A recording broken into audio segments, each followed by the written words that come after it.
बंधुगण तुमर द्वार देश एक मंत्र पका जाइछि। यह तुमर निज परिवार जड़े निर्दिष्ट व्यक्ति द्वारा आबद्ध होइछि जे सबु बेले तुमर सुविधा नैछि।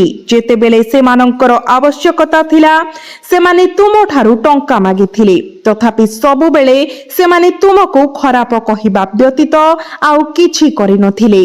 एही विश्वासघातक किए, एही घासरी साप किए जे तुमको बारंबार आक्रमण करि चली थाए। केतेबेले तुमे एपरि अनुभव करो जेपरि संपर्कीय एवं रक्त संपर्क थिबा सत्वे तुमार प्रकृतरे निजर बोली केही नाहंती। केतेबेले तुमे एही भावना द्वारा प्रभावित हुआ जे तुमे एही दुनिया रे संपूर्ण एका, कारण तुमे भल भाबरे जान जे तुमार संपर्कीय माने तुम उपरे केते अन्याय करिसंती। जेतेबेले तुमको सेमानंकर सबुठारु अधिक आवश्यकता थिला सेमाने तुमर गुरुत्वपूर्ण कार्यक्रम रे जोग देइ नथिले। जेतेबेले तुमे आर्थिक संकट रे थिलो सेतेबेले जणे भी व्यक्ति साहाय्य करि नथिले। सेमाने तुमर सबुठारु अंधकारमय समयर सम्मुखीन हेबा पई तुमको एका परित्याग करिथिले। एही प्रकारर निकटस्थ लोक तुम पाखरे अछंती तथापि जेतेबेले तुमे अन्य लोकंक परिवार को देख सेमाने केते समन्वय रे एकाठी रहुछंती, हसुछंती एवं जीवन को उपभोग करूछंती सेतेबेले तुमर हृदय ईर्षारे कष्ट पाए एवं तुमे सर्वशक्तिमान को पचार, हे भगवान, हे परमेश्वर, आपण मते भल संपर्कीय सहित कहीं आशीर्वाद कले नाही। तथापि गोटिए कथा मन रखंतु, एही दुनिया रे अन्य केही तुम सहित ठिया हुअंतु कि नाही। सर्वशक्तिमान ईश्वर सर्वदा तुम सहित अछंती। से जानती जे तुमर हृदय पवित्र, तुमे केबे कहार क्षति करिनाह किंबा तुमे केवे अन्य आत्मा प्रति खराब चिंताधारा पोषण करिनाह। प्रकृतरे तुमे जो माने तुम प्रति अन्याय करिसंती सेमानंकर मध्य मंगल कामना कर। एहा दर्शाए जे तुमर हृदय प्रकृतरे केते महान। तुमे अपार दानशील एवं बड़ हृदयर व्यक्ति। ठीक एही कारणरू आज एही भिडियोटी तुम सम्मुखरे देखा जाइछि, कारण तुमर द्वारबंध बांधिथिबा मंत्र भांगिबाकू जाउछि। आसंतु आमे तुम सहित एक गुरुत्वपूर्ण अंतर्दृष्टि कहिबाकू जाउछु। तुमर घरर मुख्य प्रवेश द्वारबंध जहाकू चौखट बोली कुहा जाए तुमर परिवार मध्यरे गभीर महत्व रखे।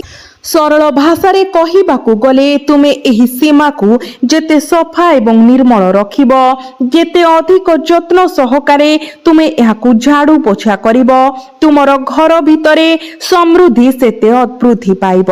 विपरीतरे एही द्वारबंध किंबा सीमा जेते मैला हेब, केही जणे आपणक घरे मंत्र पकाइथिबे किंबा आध्यात्मिक अवरोध एक बंधन लगाइथिबे, फलस्वरूप आपणक घरे दारिद्र्य एवं अभाव प्रवेश करने आरंभ करिब।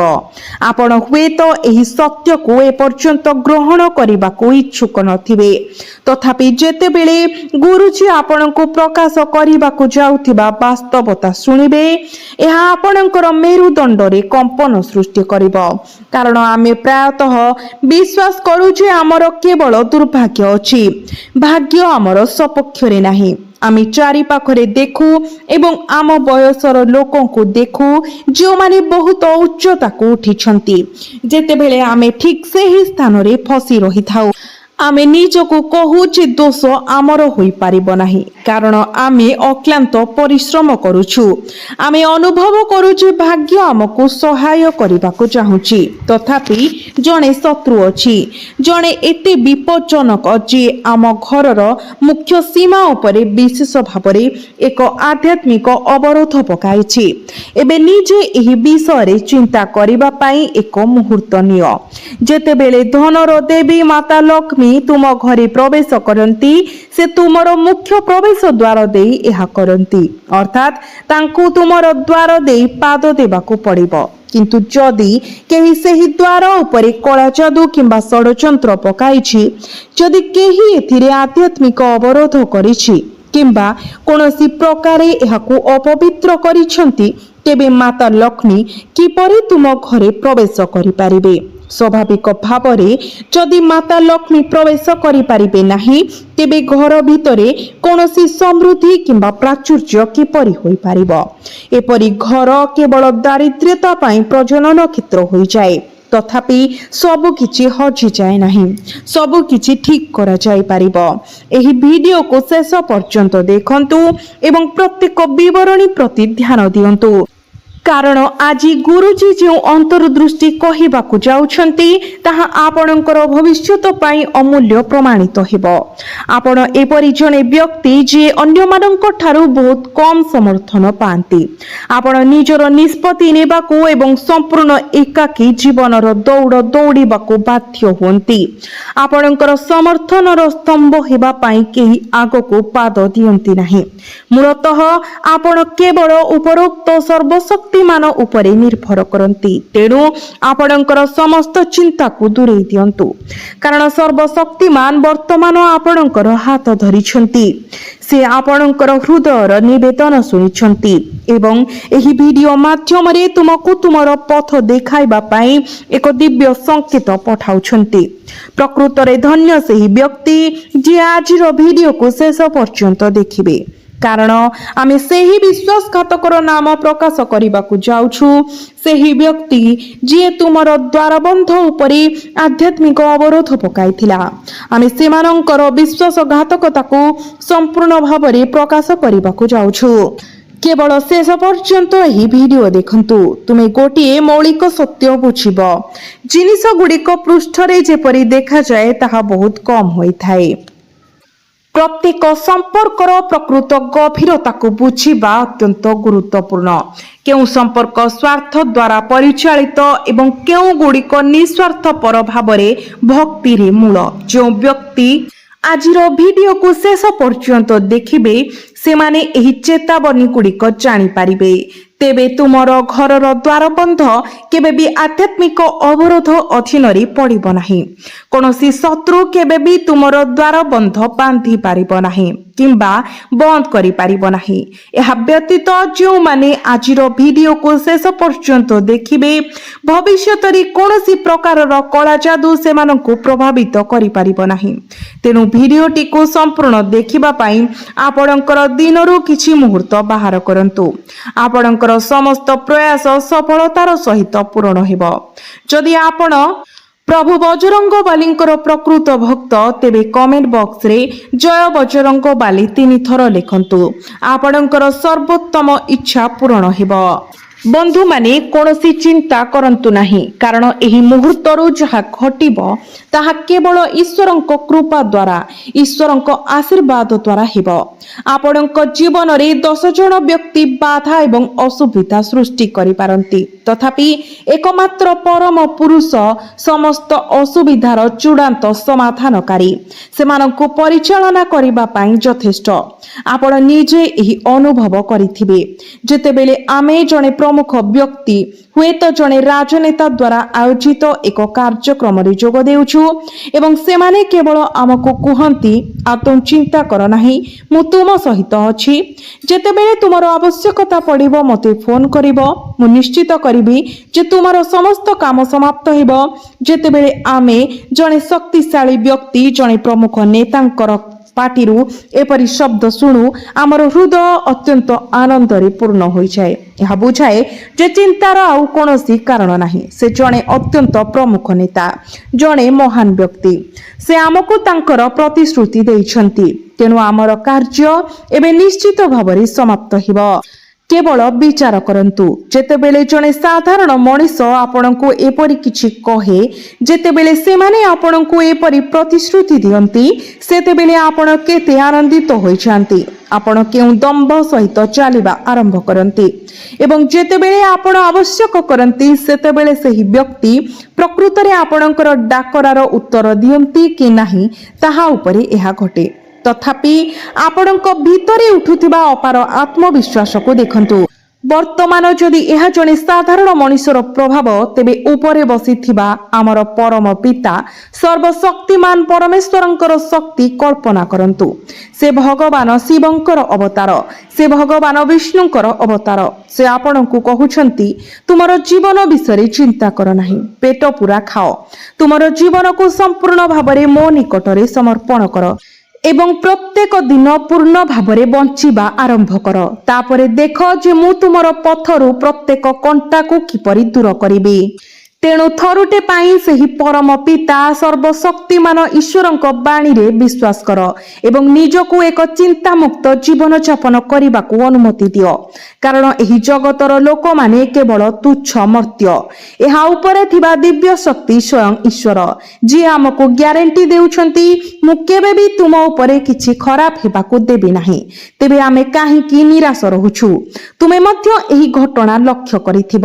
ଏପରି ସମୟ ଅଛି ଯେତେବେଳେ ତୁମେ କୌଣସି ଗୁରୁତ୍ୱପୂର୍ଣ୍ଣ ବିଷୟ ପାଇଁ କୌଣସି ସ୍ଥାନକୁ ଯିବାକୁ ଚାହୁଁଛ, କିନ୍ତୁ ତୁମର ଯାତ୍ରା ସ୍ଥଗିତ ହୋଇଯାଏ କିମ୍ବା ହୁଏତ କିଛି ବାଧା ଉପୁଜେ। ଘରେ ଏକ ଜରୁରୀକାଳୀନ ପରିସ୍ଥିତି ସୃଷ୍ଟି ହୁଏ ଏବଂ ତୁମେ ଯାଇପାର ନାହିଁ। ଫଳସ୍ୱରୂପ ତୁମେ ନିରାଶ ଅନୁଭବ କର। ଭାବ, ମୋର ପ୍ରକୃତରେ ସେଠାକୁ ଯିବା ଆବଶ୍ୟକ ଥିଲା, ମୋର ଉପସ୍ଥିତି ଅତ୍ୟାବଶ୍ୟକ ଥିଲା, ତଥାପି ମୁଁ ଯାଇପାରିଲି ନାହିଁ। ଅନ୍ୟ ସମୟରେ ତୁମର ସ୍ୱାସ୍ଥ୍ୟ ଉତ୍କୃଷ୍ଟ ହୋଇପାରେ, କେବଳ ସତର୍କତା ବିନା ହଠାତ୍ ଖରାପ ହୋଇଯାଏ। ଆମେ ସମସ୍ତ ସମ୍ଭାବ୍ୟ ପ୍ରତିକାର ଚେଷ୍ଟା କରୁ, ଅଗଣିତ ପ୍ରୟାସ କରୁ, ତଥାପି ଔଷଧ ଏବଂ ବଟିକା ଶରୀର ଉପରେ କୌଣସି ପ୍ରଭାବ ପକାଇ ନଥାଏ। ଏପରି ଘଟଣା ଲୋକଙ୍କ ସହିତ ବହୁତ ଥର ଘଟେ। ଏକ କାର୍ଯ୍ୟ ଯାହା ସଫଳ ହେବା ନିଶ୍ଚିତ ମନେ ହେଉଥିଲା, ତାହା ଶେଷ ମୁହୂର୍ତ୍ତରେ ଭାଙ୍ଗିଯାଏ। ଏକାଦଶ ଘଣ୍ଟାରେ ଏକ ବିବାହ ସମ୍ପର୍କ ଭାଙ୍ଗିଯାଏ ଏବଂ ପ୍ରତ୍ୟେକ ଦିଗରୁ ସମସ୍ୟା ବ୍ୟକ୍ତିକୁ ଘେରି ରହିବା ଆରମ୍ଭ କରେ। ଏହା କାହିଁକି ଘଟେ? ତେଣୁ ବହୁତ ଧ୍ୟାନ ଦେଇ ଶୁଣନ୍ତୁ। ଏହା ସେହି ବ୍ୟକ୍ତିଙ୍କ ହେତୁ ଘଟେ ଯିଏ ଆମର ଖୁସିକୁ ଦେଖିପାରନ୍ତି ନାହିଁ, ସେହି ବ୍ୟକ୍ତି ଯିଏ ଆମକୁ ହସୁଥିବାର ଦେଖିପାରନ୍ତି ନାହିଁ, ଯିଏ ପ୍ରକୃତରେ ଆମର ନିଜର, ଏପରି ଜଣେ ଯାହାକୁ ଆମେ ପରିବାର ବୋଲି ଭାବୁ, କିନ୍ତୁ ଯିଏ ଗଭୀର ଭାବରେ ଆମକୁ ତାଙ୍କର ବୋଲି ଭାବନ୍ତି ନାହିଁ। ଏପରି ଜଣେ ବ୍ୟକ୍ତି ଚୁପଚାପ ଆପଣଙ୍କ ଘରେ ପ୍ରବେଶ କରେ ଏବଂ ଆପଣଙ୍କର ଦ୍ୱାରବନ୍ଧ ଉପରେ ଏକ ମନ୍ତ୍ର ପକାଇଥାଏ। ଏହି ବନ୍ଧନ କାର୍ଯ୍ୟକାରୀ ହେବା ମାତ୍ରେ ଆପଣଙ୍କର ଖରାପ ଦିନ ଆରମ୍ଭ ହୁଏ। ଆପଣଙ୍କର ଘରେ ନିରନ୍ତର ଝଗଡ଼ା ଏବଂ ବିବାଦରେ ପରିପୂର୍ଣ୍ଣ ହୋଇଯାଏ। ପରିବାର ସଦସ୍ୟମାନେ ପରସ୍ପର ପ୍ରତି ସମସ୍ତ ସମ୍ମାନ ହରାଇ ଦିଅନ୍ତି, ପରସ୍ପର ପ୍ରତି ଅପମାନଜନକ ଏବଂ ଅର୍ଥହୀନ ଶବ୍ଦ କୁହନ୍ତି, ଯାହା ଫଳରେ ସମ୍ପର୍କ ସମ୍ପୂର୍ଣ୍ଣ ଭାଙ୍ଗିଯାଏ। ଏହି ବନ୍ଧନ ଗୁଡ଼ିକ ଫିକା ପଡ଼ିଯାଏ ଏବଂ ପରିସ୍ଥିତି ପ୍ରାୟତଃ ପରିବାର ବିଭାଜନର ଧାରକୁ ଉଠୁଥାଏ। କେତେକ ସମୟରେ ପତି ପତ୍ନୀଙ୍କ ମଧ୍ୟରେ ଦ୍ୱନ୍ଦ୍ୱ ସୃଷ୍ଟି ହୁଏ। ଜଣେ ସ୍ୱାମୀ ସ୍ତ୍ରୀ ଯେଉଁମାନେ ଥରେ ପରସ୍ପରକୁ ଗଭୀର ଭାବରେ ଭଲ ପାଉଥିଲେ, ଯାହା ସେମାନଙ୍କୁ ଭାବିବାକୁ ଛାଡ଼ିଦିଏ। ଆମେ ହଠାତ୍ ପ୍ରତ୍ୟେକ ଛୋଟ ଛୋଟ କଥା ପାଇଁ କାହିଁକି ଝଗଡ଼ା କରୁଛୁ? ହଠାତ୍ ଘରଟି କାହିଁକି ଏମିତି ବୁଢିଆଣୀ ଜାଲରେ ଆଚ୍ଛାଦିତ ହୋଇଗଲା? ଏତେ ଶାନ୍ତ ଘରେ ଏତେ ଜୋରଦାର ବିରକ୍ତିକର ଶବ୍ଦ କାହିଁକି ପ୍ରତିଧ୍ୱନିତ ହେବା ଆରମ୍ଭ ହେଲା? ଏତେ ବିଶୃଙ୍ଖଳା, ଏତେ କୋଳାହଳ କାହିଁକି? ଏହା ସୂଚାଇଥାଏ ଯେ ତୁମର ଘରର ଦ୍ୱାରବନ୍ଧ ଉପରେ ପ୍ରକୃତରେ ଏକ ବନ୍ଧନ ମନ୍ତ୍ର ପଡ଼ିଛି। ବର୍ତ୍ତମାନ ଯେପର୍ଯ୍ୟନ୍ତ ଏହି ବନ୍ଧନ ଭାଙ୍ଗି ନଯାଏ, ଅଶାନ୍ତି ତୁମ ଜୀବନରୁ କଷ୍ଟ ଦେଇ ଚାଲିବ। ତୁମେ ନିଜ ଦ୍ୱାରା ଗ୍ରହଣ କରାଯାଇଥିବା ପ୍ରତ୍ୟେକ କାର୍ଯ୍ୟରେ ନିଜକୁ ବିଫଳ କରୁଥିବାର ଦେଖିବ ଏବଂ ତୁମର ଜୀବନ ନିମ୍ନଗାମୀ ହୋଇ ରହିବ। ତେଣୁ ଏହା ସମ୍ପୂର୍ଣ୍ଣ ଜରୁରୀ ଯେ ତୁମେ ପ୍ରଥମେ ତୁମର ଦ୍ୱାରବନ୍ଧନରୁ ଏହି ବନ୍ଧନକୁ ହଟାଇ ଦିଅ, ଯାହାଦ୍ୱାରା ତୁମେ ଏହି ମନ୍ତ୍ରରୁ ତୁମର ଦ୍ୱାରବନ୍ଧକୁ ମୁକ୍ତ କରିବ। ତୁମେ ତିନୋଟି ନିର୍ଦ୍ଦିଷ୍ଟ ସତର୍କତା ଅବଲମ୍ବନ କରି ଏହି କାର୍ଯ୍ୟ ହାସଲ କରିପାରିବ। ବନ୍ଧୁଗଣ, ମୁଁ ଅତ୍ୟନ୍ତ ଗୁରୁତ୍ୱପୂର୍ଣ୍ଣ କଥା କହିବାକୁ ଯାଉଛି, ତେଣୁ ଭିଡିଓକୁ ଶେଷ ପର୍ଯ୍ୟନ୍ତ ଦେଖନ୍ତୁ, ଯାହାଫଳରେ ତୁମେ ବିଶ୍ୱାସଘାତକର ନାମ ମଧ୍ୟ ଜାଣିପାରିବ, ଯିଏ ତୁମର ଅତି ନିକଟ ସମ୍ପର୍କୀୟ। ମୁଁ ତୁମକୁ ଆଉ ଗୋଟିଏ କଥା କହିବାକୁ ଚାହେଁ। ତୁମେ ସର୍ବଦା ଏହି ବ୍ୟକ୍ତି ବିଷୟରେ ସନ୍ଦେହ କରିଛ, ତଥାପି ତୁମେ ସବୁବେଳେ ସେମାନଙ୍କୁ ଆଉ ଗୋଟିଏ ସୁଯୋଗ ଦେବାକୁ ବାଧ୍ୟ ହେଉଥିଲ, କାରଣ ସେମାନେ ଶେଷରେ ତୁମ ନିଜ ପରିବାରର ଜଣେ ସଦସ୍ୟ। ତଥାପି ତୁମର ସନ୍ଦେହ ସଠିକ ପ୍ରମାଣିତ ହେବାକୁ ଯାଉଛି। ପ୍ରକୃତରେ ଏହି ବ୍ୟକ୍ତି ହିଁ ବିଶ୍ୱାସଘାତକ ପାଲଟିଯିବ ଯେତେବେଳେ ତୁମେ ସେମାନଙ୍କ ନାମ ଶୁଣିବ। ଏହା ତୁମର ମେରୁଦଣ୍ଡରେ ଶିହରଣ ସୃଷ୍ଟି କରିବ। କିନ୍ତୁ ପ୍ରଥମେ ଆମେ ତିନୋଟି ସତର୍କତା ଉପରେ ଆଲୋଚନା କରିବା, ଯେଉଁଗୁଡ଼ିକୁ ତୁମକୁ ପାଳନ କରିବାକୁ ପଡ଼ିବ। ଏହି ତିନୋଟି ସତର୍କତା ଆପଣଙ୍କ ପାଇଁ କ'ଣ ରହିବ? ଆମେ କିଛି ଗୁରୁତ୍ୱପୂର୍ଣ୍ଣ କଥା ଆଲୋଚନା କରିବାକୁ ଯାଉଛୁ। ତେବେ ତୁମେ ଯେଉଁ ପ୍ରଥମ ସତର୍କତା ଅବଲମ୍ବନ କରିବାକୁ ପଡ଼ିବ ତାହା ହେଉଛି ତୁମର ମୁଖ୍ୟ ପ୍ରବେଶ ଦ୍ୱାର, ଯେଉଁ ଦ୍ୱାର ଦେଇ ସମସ୍ତ ଅତିଥି ଏବଂ ପରିବାର ସଦସ୍ୟ ତୁମର ଘରେ ପ୍ରବେଶ କରନ୍ତି।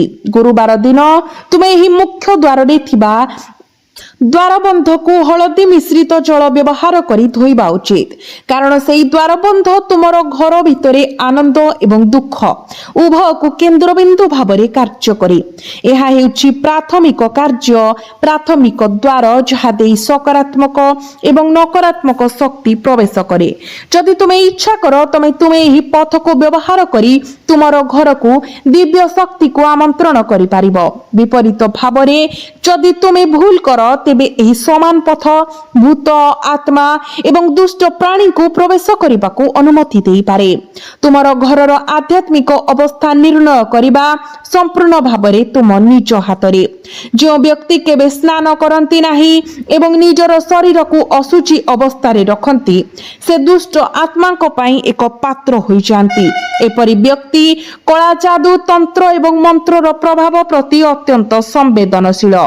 ତଥାପି ଯେଉଁ ବ୍ୟକ୍ତି ପ୍ରତ୍ୟେକ ଦିନ ସ୍ନାନ କରନ୍ତି, ମନ୍ଦିରକୁ ପୂଜା କରିବାକୁ ଯାଆନ୍ତି ଏବଂ ଈଶ୍ୱରଙ୍କର ନାମ ଜପ କରନ୍ତି ସେ ଦେବାଦେବୀ ମାନଙ୍କର ଦିବ୍ୟ କୃପା ପାଆନ୍ତି।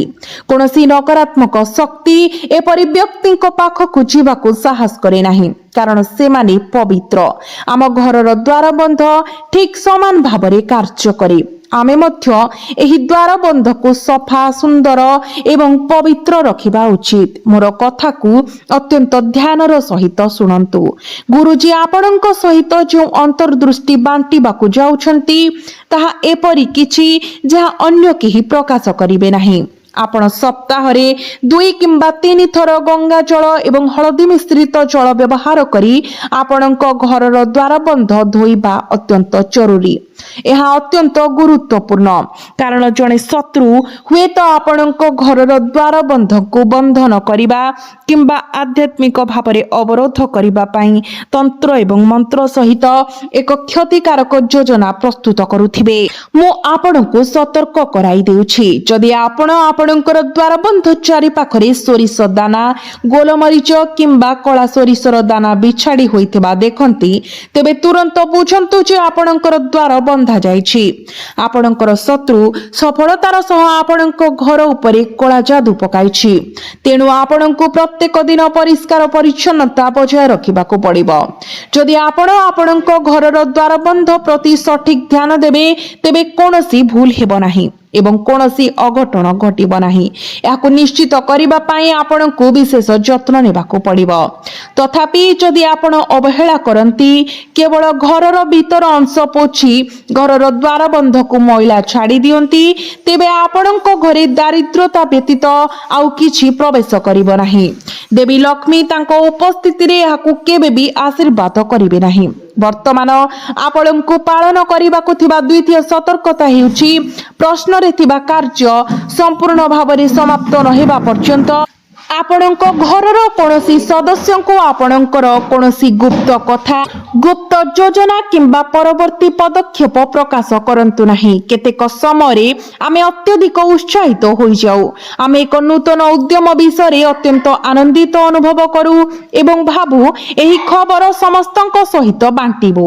ଆମେ ବାହାର ଲୋକଙ୍କ ପ୍ରତି ସନ୍ଦେହ କରୁ, ଭୟ କରୁ ଯେ ଯଦି ଆମେ ସେମାନଙ୍କୁ କହିବୁ ତେବେ ସେମାନେ ଆମ କାମ ଉପରେ କୁଦୃଷ୍ଟି ପକାଇ ପାରନ୍ତି। ତେଣୁ ଆମେ ଭାବୁ ଯେ ପରିବାର ମଧ୍ୟରେ ଏହି ବିଷୟକୁ କଡ଼ାକଡ଼ି ରଖିବା ସୁରକ୍ଷିତ ହେବ। ତଥାପି ଏହା ଆପଣଙ୍କର ସବୁଠାରୁ ବଡ଼ ଭୁଲ ଧାରଣା, କାରଣ ଆପଣଙ୍କ ନିଜ ଘରେ ପ୍ରକୃତରେ ଏପରି ବ୍ୟକ୍ତି ଅଛନ୍ତି ଯେଉଁମାନେ ଆପଣଙ୍କୁ ସଫଳ ହେବାକୁ ଦେଖିବାକୁ ଚାହାନ୍ତି ନାହିଁ। ଆମର କଥାଗୁଡ଼ିକୁ ବହୁତ ଧ୍ୟାନର ସହିତ ଶୁଣନ୍ତୁ।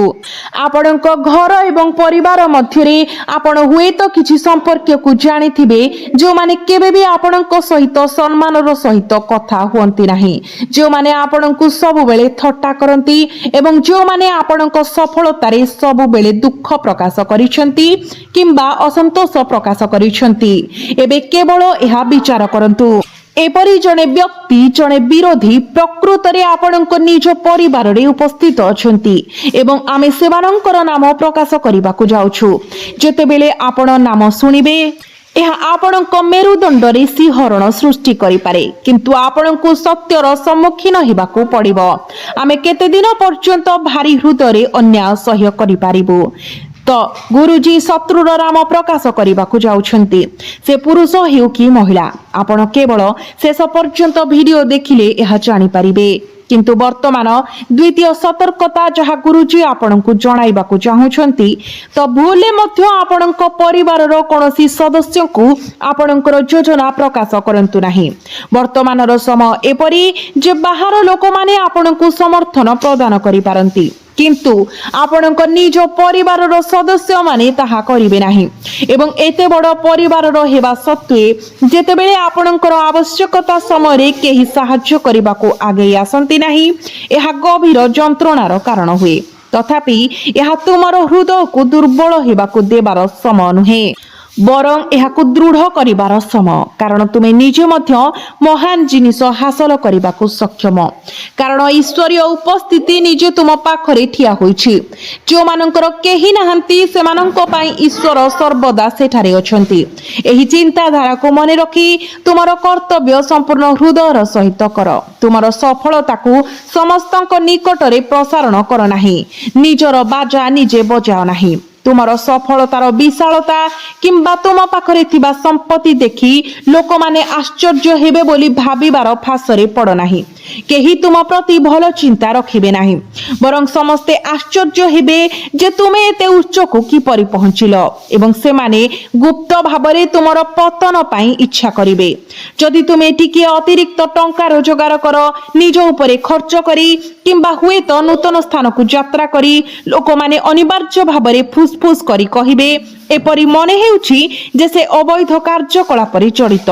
ଏହା ହିଁ ଏକମାତ୍ର ଉପାୟ ଯାହା ଦ୍ୱାରା ସେ ଏତେ ଶୀଘ୍ର ଏତେ ସମ୍ପତ୍ତି ସଂଗ୍ରହ କରିପାରିଥାନ୍ତେ। ରାସ୍ତାରେ ତୁମର ପାଦକୁ ବିନ୍ଧୁଥିବା କଣ୍ଟା ଗୁଡ଼ିକୁ କେହି ଲକ୍ଷ୍ୟ କରିବେ ନାହିଁ। ସେମାନେ କେବଳ ତୁମେ ପହଞ୍ଚିଥିବା ଗନ୍ତବ୍ୟ ସ୍ଥଳ ଦେଖିବେ। ସେଠାରେ ପହଞ୍ଚିବା ପାଇଁ ତୁମେ ସହ୍ୟ କରିଥିବା ସଂଘର୍ଷ ଜାଣିବାକୁ କେହି ଚିନ୍ତା କରିବେ ନାହିଁ। ସେମାନେ କେବଳ ଜାଣିବାକୁ ଚାହିଁବେ ଯେ ତୁମେ କେତେ ଟଙ୍କା ଅର୍ଜନ କରିଛ, କେତେ ରୋଜଗାର କରିଛ ଏବଂ ବର୍ତ୍ତମାନ ତୁମେ କେତେ ରୋଜଗାର କରୁଛ। ଲୋକଙ୍କର ସ୍ୱାର୍ଥପରତା ଏହିପରି ଆଧୁନିକ ଯୁଗର କଠୋର ବାସ୍ତବତା। ତଥାପି ଆମେ ବର୍ତ୍ତମାନ ତୁମକୁ ସେହି ବିଶ୍ୱାସଘାତକର ନାମ ପ୍ରକାଶ କରିବାକୁ ଯାଉଛୁ ଏବଂ ଏକ ନିର୍ଦ୍ଦିଷ୍ଟ ପ୍ରତିକାର ମଧ୍ୟ କହିବାକୁ ଯାଉଛୁ। ତେଣୁ ତୁମେ ଏହି ଭିଡିଓକୁ ଶେଷ ପର୍ଯ୍ୟନ୍ତ ଦେଖ, ତେବେ ତୁମର ଉଦ୍ଦେଶ୍ୟ 100% ନିଶ୍ଚିତ ଭାବରେ ପୂରଣ ହେବ। ପ୍ରଥମେ ଆସନ୍ତୁ ଆମେ ସେହି ବିଶ୍ୱାସଘାତକକୁ ଚିହ୍ନଟ କରିବା ଯେ ତୁମର ପରିବାର ଦ୍ୱାରବନ୍ଧ ଉପରେ ଏକ ଆଧ୍ୟାତ୍ମିକ ଅବରୋଧ ପକାଇଛି। ସେମାନଙ୍କର ନାମ ଇଂରାଜୀ ଅକ୍ଷର R ରୁ ଆରମ୍ଭ ହୁଏ। ତୁମେ ଏହି ବ୍ୟକ୍ତି ପ୍ରତି ଅତ୍ୟନ୍ତ ସତର୍କ ରହିବାକୁ ପଡ଼ିବ, କାରଣ ଏହି ସମୟ ଦୟାକୁ ପୁରସ୍କୃତ କରିବାର ସମୟ ନୁହେଁ। ତଥାପି ତୁମର ଏକ ପ୍ରକୃତି ଅଛି ଯାହା ସମସ୍ତଙ୍କ ପାଇଁ ମଙ୍ଗଳ କରିବାକୁ ଚେଷ୍ଟା କରେ। କେତେକ ସମୟରେ ଆମର ଦୟାପୂର୍ଣ୍ଣ କାର୍ଯ୍ୟ ଆମର କ୍ଷତି ପହଞ୍ଚାଇପାରେ। ସେମାନଙ୍କ ଠାରୁ ଦୂରତା ରଖନ୍ତୁ, ସତର୍କ ରୁହନ୍ତୁ। ଏହା କରିବା ଆପଣଙ୍କ ଭବିଷ୍ୟତ ପାଇଁ ଏବଂ ଆଗାମୀ ଶୁଭ ସମୟ ପାଇଁ ଅତ୍ୟନ୍ତ ଲାଭଦାୟକ ସାବ୍ୟସ୍ତ ହେବ। କିଛି ଗୁରୁତ୍ୱପୂର୍ଣ୍ଣ ପ୍ରତିକାର ବିଷୟରେ ଆଲୋଚନା କରିବାର ସମୟ ଆସିଛି। ଯଦି ଆପଣ ପ୍ରଭୁ ବଜରଙ୍ଗବାଲୀଙ୍କୁ ସମର୍ପିତ ଏକ ନିର୍ଦ୍ଦିଷ୍ଟ ପୂଜା କରନ୍ତି, ତେବେ ଆପଣଙ୍କ ଘରର ଦ୍ୱାରବନ୍ଧ ଚାରିପାଖରେ ଏକ ସୁରକ୍ଷା କବଚ ପ୍ରତିଷ୍ଠିତ ହେବ। ଫଳସ୍ୱରୂପ କେବଳ ଦିବ୍ୟ ଏବଂ ସ୍ୱର୍ଗୀୟ ଶକ୍ତି ସେହି ଦ୍ୱାରବନ୍ଧ ପାର କରି ତୁମର ଆବାସରେ ପ୍ରବେଶ କରିପାରିବେ। ସମସ୍ତ ନକାରାତ୍ମକ ଶକ୍ତି, ଭୂତ, ପ୍ରେତ, ଆତ୍ମା ଏବଂ ପ୍ରତିବନ୍ଧକ ତୁମର ଘର ବାହାରେ କଠିନ ଭାବରେ ରହିବ। କିନ୍ତୁ ଏହି ପ୍ରତିକାର କ'ଣ ତୁମେ ଜାଣିବା ଉଚିତ। ଏହା ଶତ୍ରୁମାନଙ୍କ ଉପରେ ବିଜୟ ସୁନିଶ୍ଚିତ କରେ। ପ୍ରକୃତରେ ତୁମକୁ ବଜରଙ୍ଗବାଲୀଙ୍କର ଉଦ୍ଦେଶ୍ୟରେ ସମର୍ପିତ ଗୋଟିଏ ନିର୍ଦ୍ଦିଷ୍ଟ ପୂଜା କରିବାକୁ ପଡ଼ିବ। ପ୍ରତ୍ୟେକ ମଙ୍ଗଳବାର ଦିନ ଏବଂ ଶନିବାର ଦିନ ତୁମକୁ ହନୁମାନ ମନ୍ଦିରକୁ ଯିବାକୁ ପଡ଼ିବ। प्रभु हनुमान को राशि तेल किंबा चमेली तेल अर्पण कर एवं सिंदूर अर्पण कर। प्रभु बजरंग बाली को तुमर दिव्य प्रार्थना कर। तुम उपरे लगा जाइथिबा जे कोनोसी तंत्र मंत्र को निष्क्रिय करने को कुह। तांको निकटरे प्रकाश कर जे तुमे तुमर जीवन रे अनेक शत्रुर सम्मुखीन हेउछ। हुएत तुमर निज घर भितरे थिबा लोक माने मध्य जो माने प्रतिपक्ष पालटिछंती एवं विश्वास कर जे सब किछि स्वयंचालित भाबरे समाधान होइजिब, सब किछि भल होइजिब। एहाको मने रखंतु एवं तुमर उद्देश्य मध्य पूर्ण हेब। तुमको एही कथा मने रखिबाकू पड़िबो। केबे भी मिछ कुह नाही। गरीबंक टंका को केबे भी अपव्यवहार कर नाही। घरर धन देवी लक्ष्मी को प्रतिमूर्ति जुआ किंबा बाजी लगाई नष्ट कर नाही। प्रातः लोक माने एपरि सुजोगर खेलरे सेमानकर कठिन अर्जित टंका को विपद रे पकांती। एहा एपरि किछि जाहाकू माता रानी संपूर्ण भाबरे ग्रहण करंती नाही। तुमे एपरि कार्यकलाप रे लिप्त हेबारु निवृत्त रहिबा उचित, नचेत देवी असंतुष्ट होई पारंती। एहा व्यतीत तुमे निरंतर मंत्र जप करिबा उचित, हनुमान चालीसा पाठ करिबा उचित। विशेष करी तुमे तुम घरर मुख्य द्वार रे बसी मंत्र पाठ करिबा उचित। एहा करिबा द्वारा तुमर घरर द्वार बंधरी रखा जाइथिबा जे कोनोसी नकारात्मक बंधन किंबा अवरोध छीर्ण होइछिबो। तेबे बंधु माने आमे एही परी आउ एक भिडियो रे देखाहेबा। से पर्यंत धन्यवाद।